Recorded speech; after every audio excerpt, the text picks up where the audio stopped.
ஜெபம் செய்வோம்.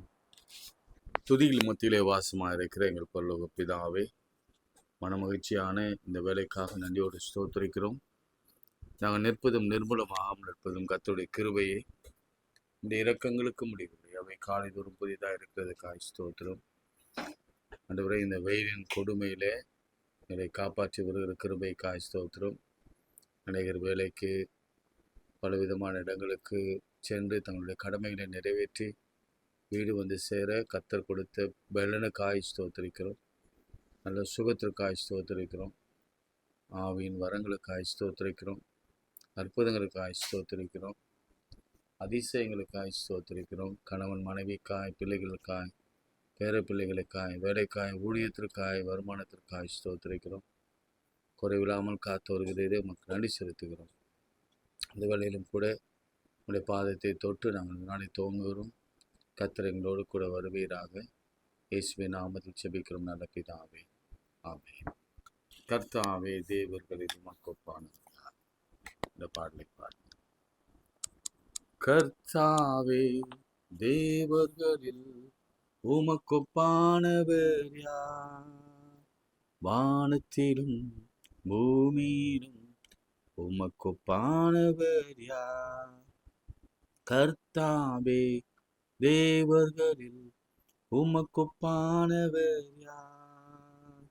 வானத்திலும் பூமியிலும் உமக்கொப்பானவர் யார்? உமக்கொப்பானவர் யார்? உமக்கொப்பானவர் யார்? வானத்திலும் பூமியிலும் உமக்கொப்பானவர் யார்?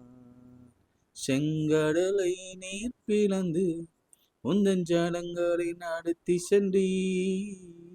செங்கடலை நீர் பிளந்து உந்தன் ஜனங்களை நடத்தி சென்றீர். நீ நல்லவர், சர்வ வல்லவர், என்றும் வாக்கு மாறாதவர். நீ நல்லவர், சர்வ வல்லவர், என்றும் வாக்கு மாறாதவர். உமக்கொப்பானவர் யார்? உமக்கொப்பானவர் யார்? உமக்கொப்பானவர் யார்? உமக்கொப்பானவர் யார்?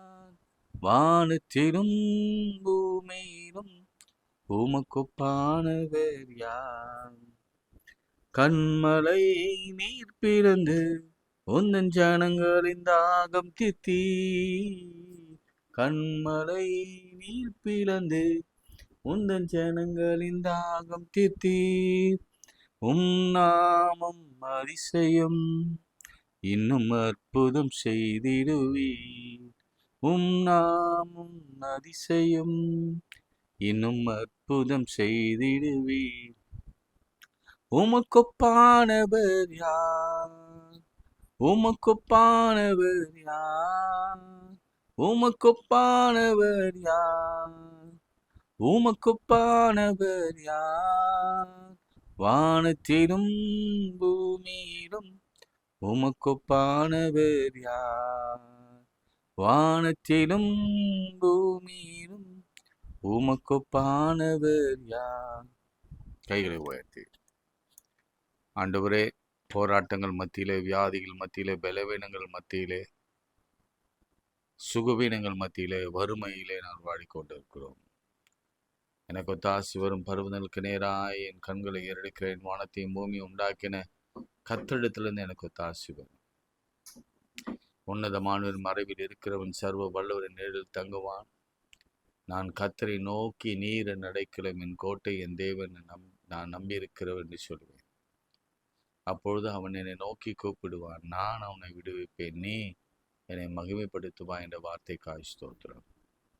இன்னும் பலவிதமான வியாதிகள், ஜீரண உறுப்புகளிலே, இருதயத்திலே, சிந்தையிலே, கால்கள் நடக்க முடியாமல், கால்கள் வீங்கி, ஸ்பைனில் இஷ்யூவோட, செர்விட்டிக்கல் இஷ்யூவோட, அல்லது கண்களிலே இஷ்யூவோட, உங்களுடைய பிள்ளைகள் யூட்ரஸில் பிரச்சனையோட நம்ம நோக்கி பார்க்கும் பொழுது, இயேசுவை நோக்கி பார்க்கும் பொழுது, விசுவாசத்தோடு நோக்கி பார்க்கும் பொழுது நான் சுகம் பெற்றுக்கொள்ள கர்த்தர் உதவி செய்கிறார். ஒவ்வொரு நாள் காலையிலும் ஒரு எதிர்பார்ப்போடு கூட நம்முடைய சமூகத்தில் வருகிறோம். இந்த நாள் என்னுடைய நாளாக இருக்காதா? என்னுடைய பிள்ளையின் நாளாக இருக்காதா? அவருடைய திருமண காரியமாக இருக்காதா? அவருடைய வேலையாக இருக்காதா? அவருடைய பிள்ளை பேராக இருக்காதா? என்ற இயக்கத்தோடு வருகிற ஒவ்வொரு பிள்ளைகளுக்கு இந்த அற்புதம் செய்வீராக. சாட்சியா நிறுத்தம் இயேசுவின் நாமத்தில் ஜெபிக்கிறோம் பிதாவே, ஆமென். பிரியமானவர்களே, யாத்திராகமும் 14ஆம் அதிகாரத்தில் சில வசனங்களை உங்களுக்காக நான் வாசிக்கிறேன். யாத்திராகமும் 14ஆம் அதிகாரம். எகிப்தியர் பார்வோனுடைய சகல குதிரைகளோடும் இரதங்களோடும் அவருடைய குதிரை வீரர்களோடும் சேனைகளோடும் அவர்களை தொடர்ந்து போய் சமுத்திர தண்டையிலே பாகால் சேபோனுக்கு எதிராக இருக்கிற ஈரோத் பள்ளத்தாக்கின் முன்னடியே பாளையம் இறங்கியிருக்கிற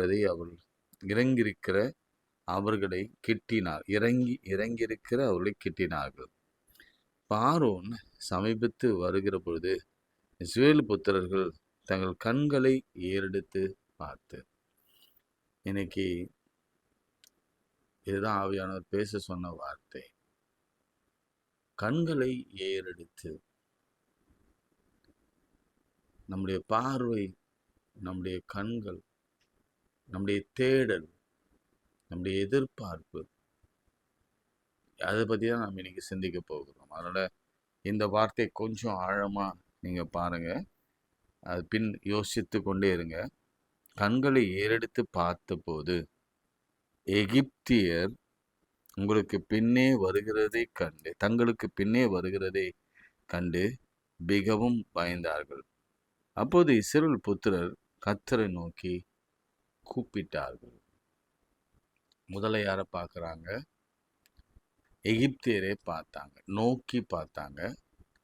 ரெண்டாவது இஸ்ரவேல் புத்திரர் கர்த்தரை கூப்பிட்டார்கள். வித்தியாசம் இருக்கிறது, நான் தொடர்ந்து சொல்லுகிறேன். அன்றியும் அவர்கள் மோசேயை நோக்கி, எகிப்திலே பிரேத குழிகள் இல்லை என்றா வனாந்தரத்திலே சாகும்படிக்கு எங்களை கொண்டு வந்தீர். நீர் எங்களை எகிப்தியரிருந்து புறப்பட பண்ணினதினாலே எங்களுக்கு இப்படி செய்தது என்ன? நாங்கள் எகிப்திலே இருக்கும்போது நாங்கள் எகிப்தியருக்கு வேலை செய்ய எங்களை சும்மா விட்டுவிடும் என்று சொன்னோம் அல்லவா? நாங்கள் வனாந்தரத்திலே சாகிறதை பார்க்கிறோம், எகிப்தியருக்கு வேலை செய்கிறது எங்களுக்கு நலமாய் இருக்குமே என்றார்கள். இதுதான் பார்வை. ஆண்டவர் உடைய பார்வை என்னன்னா, அடிமைதனத்தில் இருக்கிற பிள்ளைக பாலும் தேனும் ஓடுகிற நலமும் விசாலமான தேசத்துல விடுதலையோடு கூட நல்ல வீடுகளை கட்டி தோட்டந்துறவுகளோடு கூட பாலும் தேனும் ஓடுகிற நலமும் விசாலமான தேசத்துல வைக்க வேண்டும் என்பதுதான் அவருடைய பிரியம். ஆனா இவருடைய பிரியம் என்ன பாருங்க, இவங்க பார்வை என்ன பாருங்க. நாங்க அங்கேயே அடிமைகளா இருந்திருக்கலாமே, நாங்க செத்து இருக்க மாட்டோமே என்று அவர்கள் புலம்புகிறதை இங்கே பார்க்கலாம். அப்பொழுது மோசே ஜனங்களை நோக்கி, பயப்படாதிருங்கள், நீங்கள் நின்று கொண்டு இன்றைக்கு கர்த்தர் உங்களுக்கு செய்யும் ரட்சிப்பை பாருங்கள். பிரியமானவர்களே, இந்த நாளிலும் கூட ஏன் இந்த வசனத்தை கர்த்தர் கொடுத்தார் என்று எனக்கு தெரியாது. ஆனா அவர் கொடுத்ததிலே முகாந்திரம் நிச்சயமாக இருக்கும். அவர் வீணே தன்னுடைய வார்த்தையை அவர் அனுப்புகிறதே இல்லை. அந்த வார்த்தை யாருக்காவது கிரியை செய்ய அவர் விரும்பினால் அல்லது அவர் நினைத்தால் தான் அந்த வார்த்தை அனுப்புவார். ஆண்டவர் சொன்னார், இந்த மாதிரி ஒரு சூழ்நிலையில வந்து நின்றுட்டீங்க, செங்கடலுக்கு முன்பாக நிற்கிற ஒரு சூழல், பின்னாடி பார்வோன் வரான், உங்கள் வாழ்க்கை முழுவதும் என்ன கவலை தான், கண்ணீர் தான். திரும்ப யோசிக்கிறேங்க, நம்ம ஆண்டவரிடத்துல வந்ததே தவறு தான், நான் ஏன் ஆண்டவரிடத்துல வந்தேன்னே தெரியல, இன்னும் உபத்திரவம் தான் எனக்கு ஜாஸ்தியாச்சு, நான் பழைய வாழ்க்கையிலே வாழ்ந்திருக்கலாம் என்று சொல்லி அநேகர் பின்வாங்கி போகிறது உண்டு. அது இயற்கை தான். ஆண்டவருக்கு அதுக்காக மன்னிப்பு கேளுங்க. ஆண்டவரே, நான் எந்த நேரத்திலையும் பின்வாங்கி போக மாட்டேன் ஆண்டவரே, அப்படி பின்வாங்குற சூழல் வந்தால் அதிலிருந்து எங்களுக்கு விடுதலை ஆக்க ஆண்டவரேன்னு சொல்லி ஜெபம் பண்ணுங்க. நின்று கொண்டு இன்றைக்கு கர்த்தர் உங்களுக்கு செய்யும் ரட்சிப்பை பாருங்கள். அவங்க நோக்கி பார்த்தாங்க. இப்போ மோசே சொல்றாரு, கர்த்தர் செய்யும் ரட்சிப்பை பாருங்கள் என்றார். நாம் பார்க்கிறபடியே கர்த்தர் அற்புதம் செய்வார். ஏதோ நம் கண்களுக்கு மறைவாக அல்ல, நம் கண்களுக்கு முன்பாகவே சில அற்புதங்கள் நடக்கும். ஏதோ நான் இறந்து விட்ட பிறகு அல்ல, நான் உயிரோடு இருக்கும் பொழுதே அதை நான் பார்ப்பேன். அந்நிய கண்கள் அல்ல, என் சொந்த கண்களே அதை காணும். இதுதான் யோபுவின் விசுவாசம். என் மீட்பர் உயிரோடு இருக்கிறார். அந்நிய கண்கள் அல்ல, என் சொந்த கண்கள். இப்போ இன்னைக்கு கூட ஜெபத்தில் நீங்கள் யோசிச்சு கொண்டு இருப்பீங்க, எவ்வளோ ஏக்கத்தோடு இருக்கிறேன், எவ்வளோ நாளாக நான் விரும்புகிறேன், எவ்வளோ நாளாக நான் கேட்டுக்கொண்டு இருக்கிறேன், ஆனாலும் எனக்கு ஒரு பதிலும் வரலையே. இன்று ஆண்டவர் சொல்கிற வார்த்தை, இன்று நீங்கள் நின்று கொண்டு தேவனுடைய ரட்சிப்பை பார்க்க போகிறீங்க. கர்த்தர் உங்களுக்காக யுத்தம் பண்ணுவார். நீங்கள் சும்மா இருப்பீங்க. இன்றைக்கு நீங்கள் காண்கிற எகிப்தியரை இனி காண மாட்டீங்க. அப்பொழுது கர்த்தர் மோசேயை நோக்கி, நீ என்னிடத்தில் முறையிடுகிறது என்ன? புறப்பட்டு போங்கள் என்று இஸ்ரவேல் புத்திரருக்கு சொல் என்றார். நீ உன் கோலை ஓங்கி உன் கையை சமுத்திரத்தின் மேல் நீட்டி சமுத்திரத்தை பிளந்து விடு. அப்பொழுது இஸ்ரவேல் புத்திரர் சமுத்திரத்தின் நடுவாக வெட்டாந்தரில் நடந்து போவார்கள். எகிப்தியர் உங்களை பின்தொடர்ந்து வரும்படி நான் அவள் இருதயத்தை கடினப்படுத்தி பார்வோன் ஆழம் அவருடைய ரதங்கள் குதிரை வீரர்கள் முதலிய அவருடைய எல்லா இராணுவத்தினாலும் மகிமைப்படுவேன் என்றார். பல நேரங்களில் நமக்கு ஒரு சின்ன கேள்வி அடிக்கடி வரும், எனக்கு கூட வரும். ஏன் ஆண்டவர் கடைசி நிமிடம் வரைக்கும் பிசாச, மனுஷனை, வறுமையை, வியாதியை துரத்தி கொண்டே அனுப்புகிறார் என்று, அனுமதிக்கிறார் என்று? நீங்கள் பார்த்தீங்கன்னா உங்களுக்கு தெரியும், 10 வாதைகளை என் கர்த்தர் தான் அனுமதித்தார். 1 2 இல்லை, 10 வாதைகள் அனுமதித்தார். அதே சமயத்தில் இந்த 10வது வாதை முடிந்த பிறகு இந்த செங்கடலையும் கர்த்தர் தான் அனுபவித்தார். அவங்களை வரவிட்டார். ஏன் வரவிட்டார் தெரியுமா? நல்லா கவனிங்க. 10 வாதையிலும் ஆண்டவர் அவளை உயிரோடு வைத்தார். யாரையாவது ஒருவரை உயிரோடு வைத்தார். தலைச்சின் பிள்ளை சங்காரத்திலும் கூட பிள்ளைகள், மற்ற பிள்ளைகள்லாம் உயிரோடு இருந்தாங்க. கணவன் மனைவிலாம் இருந்தாங்க. முதல்ல இருந்து நீங்க பார்த்து கொண்டே இருந்தா எல்லாரும் உயிரோடு தான் இருப்பாங்க, ஆனா கஷ்டங்கள் படுவாங்க. ஆனா இந்த தடவை ஆண்டவர் நினைக்கிற காரியம் என்ன தெரியுமா? இனி உங்க வாழ்க்கையில அவர்கள் தொடராதபடிக்கு, இனி உங்க வாழ்க்கையில அவங்க தலையிடாதபடிக்கு, இனி அந்த வாதை, இந்த வியாதி, அந்த பலவீனம், அந்த நோய், இனி இந்த சோதனை, இந்த சச்சரவுகள், இந்த பிரச்சனைகள் வராதபடிக்கு முற்றிலுமாக நான் அழிப்பேன். அதுதான் அவருடைய திட்டம். எங்க அழிப்பேன்னா அந்த கடல்ல அமிழ்த்தி போட போகிறார். அதுக்கு தான் பின்தொடர்ந்து வரும்படி அவர் அனுமதித்தார். பின்னாடியே வந்து கொண்டே இருக்கு. தரித்திரமும் சரி, எல்லா பிரச்சனைகளும் கூடவே தான் வரும். ஆனா ஒரு நேரம் வரும் பொழுது இஸ்ரவேல் மக்கள் பார்க்கும்படியாக அவருடைய பிரேதங்கள் கடலிலே மிதந்தன, கரையிலே மிதந்தன என்று பார்க்கிறோம். அதனாலதான் அவர் சொன்ன வாக்கு மாதிரியே, இன்று கண்ட எகிப்தியனை இனி நீங்கள் காண்பதில்லை. ஆனால் இனிமேல் நோ வார், இனி இதுமேல் சண்டை இல்லை, இனி சச்சரவுகள் இல்லை, இனி வியாதி இல்லை, இனி மரணம் இல்லை, இனி கண்ணீர் இல்லை. ஏன்னா ஒன்ஸ் ஃபார் ஆல் அவர் முடிக்க போகிறார். அதனால தான் அவருடைய திட்டம். அதில் ஒரே ஒரு விஷயத்தை நான் கூர்ந்து கவனித்தேன்.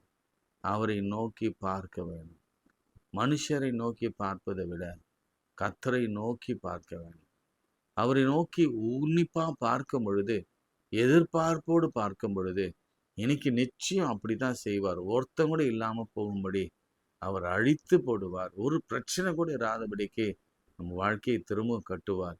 எல்லா வியாதிகளும் மறைந்து போகும். ஒரு வியாதி கூட இருக்காது. பூரண சுகம் அடைவேன் அப்படின்னு அவர் நினைக்கிற அந்த நாளுக்காக நாம் எதிர்நோக்க வேண்டும். அதுதான் பார்வை. உற்று பார்க்க வேண்டும். அப்போஸ்தலர் இந்த 14ஆம் அதிகாரத்துல குணமாவதற்கு ஏதுவான அந்த விசுவாசம் அவனிலே கண்டு அவன் உற்று பார்த்தான். அதே மாதிரி அவர்களும் உற்று பார்த்தார்கள். இப்படி நம்ம உற்று பார்க்க வேண்டும். ஒரு ஃபோக்கஸ்டோட ஆண்டவருடைய அதிசயத்திற்காக நாம காத்திருக்க வேண்டும். நம்ம கண்கள் எப்பொழுதும் நெகட்டிவா இருக்கக்கூடாது. இவங்க பார்வோன் சேனையை பார்க்கும் பொழுது பயந்தாங்க. இப்போ கர்த்தருடைய அற்புதத்தை பார்க்கும் பொழுது அவர்கள் வியந்தாங்க. எப்படி செங்கடல் பிளந்தது, எப்படி நாங்க போய்க்கொண்டே இருக்கிறோம், எங்களுக்கு பின்னாடி அவங்க வர்றாங்க, நாங்க வெட்டாந்தரையிலே கடந்து போனோம், ஆனா அவங்க அமர்ந்து போறாங்களே, எல்லாம் ஆச்சரிய விசித்திரமா இருக்கு என்று சொல்லி அப்படி விசித்திரமான ஆசீர்வாதங்கள், அற்புதங்களை, அற்புதமான செய்கைகளை செய்ய போகிறார். அதனாலதான் அந்த பாடல் பண்ண, கண்மலை ஆண்டவர் செங்கடலை பிளந்து, கண்மலையை பிளந்து நம்மை ஆசீர்வதிக்கிற தேவனாக இருக்கிறார். கண்களை மூடி நாம் செபிப்போம். அன்புள்ள ஆண்டவரே, இந்த வேலைக்காக நன்றியோடு ஸ்தோத்திரிக்கிறோம். இந்த காலை ஜெபத்தில் பங்கு பெற்று இருக்கிற மக்கள் ஒவ்வொருவரையும் ஆசீர்வதியும். இந்த நாள் நீங்க நின்று கொண்டு கர்த்தர் செய்யும் ரட்சிப்பை பார்க்க போறீங்க. உங்களுக்கு விரோதமாய் உருவாகின எந்த ஆயுதமும் வாய்க்காதி போக போகுது. மாத்திரமல்ல, இன்று கண்ட கீர்த்தினை நீ காண்பதில்லை. அவர்கள் என்னை நோக்கி பார்த்து பிரகாசமடைந்தார்கள். முகங்கள் ஒருபோதும் வெட்கப்பட்டு போகுது. இந்த ஏழை கூப்பிட்டார், கர்த்தர் கேட்டார். அவரை நோக்கி பார்க்கணும். ஆண்டவரே, அந்த பார்வைங்களுக்கு தார். இந்த காலை ஜெபத்தை ஆசீர்வதியும். அநேகர் ஜெபத்திலே கலந்து கொள்கிற அந்த கிருபை எங்களுக்கு தார். உதவி செய்கிற ஒவ்வொரு உள்ளங்களையும் ஆசீர்வதி. இந்த குடும்பத்தின் தேவைகள் அனைத்தையும் நோக்கி பார்த்து அவை எல்லாவற்றையும் சந்திப்பீரான். வியாதி, பலவீனங்கள், நோய்கள் மறையட்டும். குழந்தை உண்டாகட்டும். திருமணம் நடக்கட்டும். வேலை கிடைக்கட்டும். உயர்வு வரட்டும். நீட்டில் நல்ல மதிப்பெண் எடுக்கட்டும். அதே போல் சரும வியாதிகள் எல்லாம் விலகட்டும். நீர் எங்களோடு கூட துணையாக இருக்கிறதை மற்றவர்கள் கண்டு அஞ்சி நடுங்க உதவி செய்யும். இயேசுவின் நாமத்தில் ஜெபிக்கிறோம் பிதாவே, ஆமென். நமது ஆண்டவராகிய இயேசு கிறிஸ்துவின் கிருபை, பிதாவாகிய தேவனுடைய அன்பு, பரிசுத்தாவின் ஐக்கியம் நம் அனைவரோடும் மீண்டும் சதாக்கள் நிலைத்திருப்பதாக. ஆமென். God bless you.